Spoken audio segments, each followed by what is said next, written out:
से गम के दिल कर बहिया में बांध ली कस के राजा जान, हाय राजा जान, ओ राजा जान मारे रुमलिया में हंस के, राजा जान मारे रुमलिया में हंस के। हिरनी सी चाल ऐसन सूरत बड़ी भोली, बिजली उतार दिल में कोयलर सी तोहर बोली।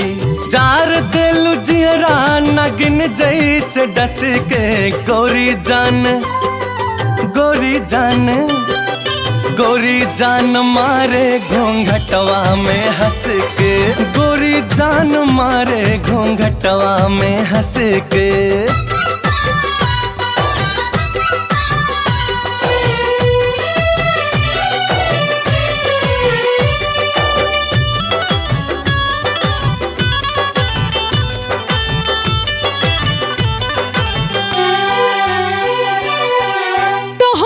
जिंदगी के हर सुख बराजा संगे संगे रहला के अलगे बमाजा, संगे संगे रहला के अलगे बमाजा।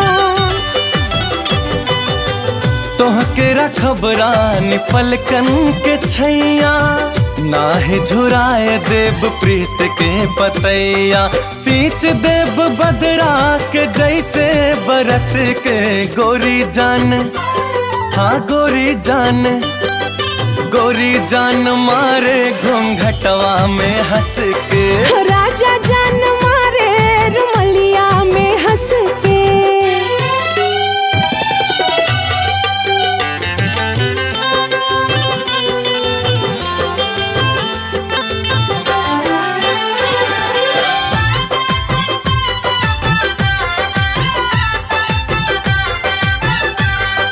मिलल बाड़ू किस्मत से हमके ए सोना, दिल में बसल बा तोहर रूपवा सलोना, दिल में बसल बा तोहर रूपवा सलोना।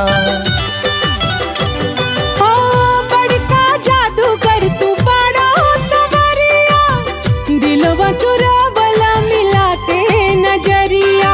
हो गई पागल प्रीतिया में फंस के, राजा जान, है राजा जान, हाँ राजा जान मारे रुमलिया में हंस के, गोरी जान मारे घूंघटवा में हंस के।